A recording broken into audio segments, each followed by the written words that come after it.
You're at the last session, so hang in there with me. This is going to be a little bit different than some of the other ones. I encourage you to just watch. You don't have to try to look at other slides or materials while we're at it. This is a game.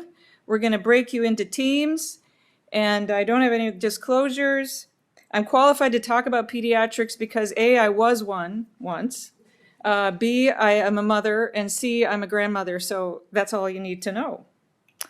Objectives are here. All right, so we have arbitrarily divided you all into teams already. Those whose last name starts with A through L are in team A, and last name M through Z, you're in team Z, which actually on the thing when he brings it up, I think shows up as team B. But anyway, not A. Whatever is not A is you.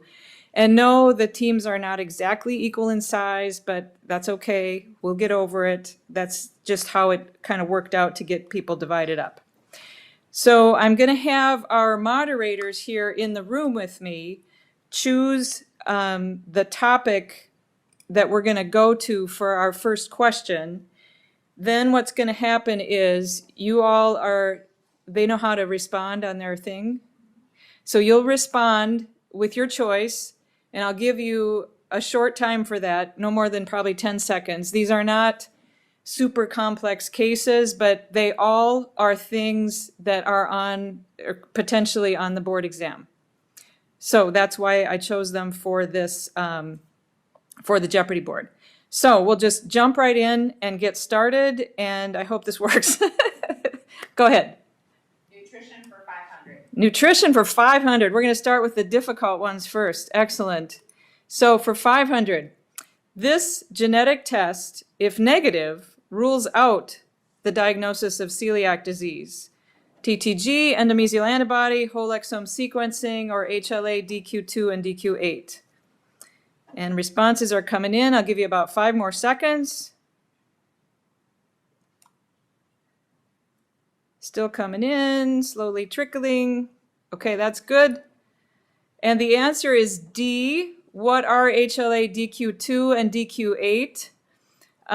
The reason that is the correct answer is if these are negative, celiac disease is basically ruled out. And if you work in GI and you want to be technical about it, there is a 0.07% of people that have negative DQ2 and 8 and could still have celiac. So it's not 100%, but on an exam situation, it would be true.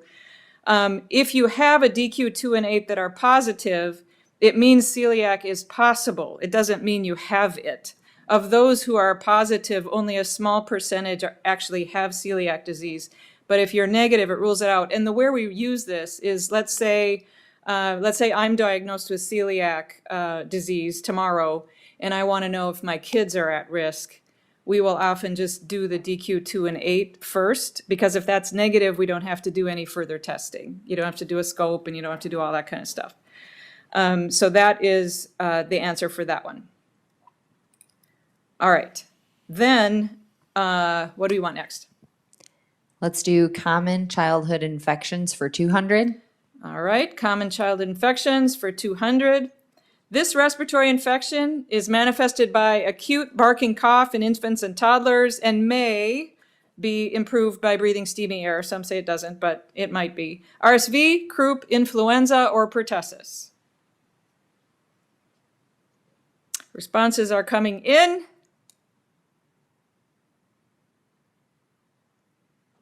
That's probably good. And there's our answer. Everybody guessed croup or knew it was croup. I shouldn't say they guessed. They knew it was croup, and that is correct. Croup is the most common etiologic agent, or the most common etiologic agent for croup is para-influenza virus. Treatment is just symptomatic. Some people say steamy air will help, cold air will help. Others say that that's not necessarily true, but I don't know, work for my kids. Croup is a self-limited illness, and you don't need to bring them into the hospital or worry about bigger complications occurring. All right, next question. Growth and development 100. Growth and development. Near and dear to a pediatrician.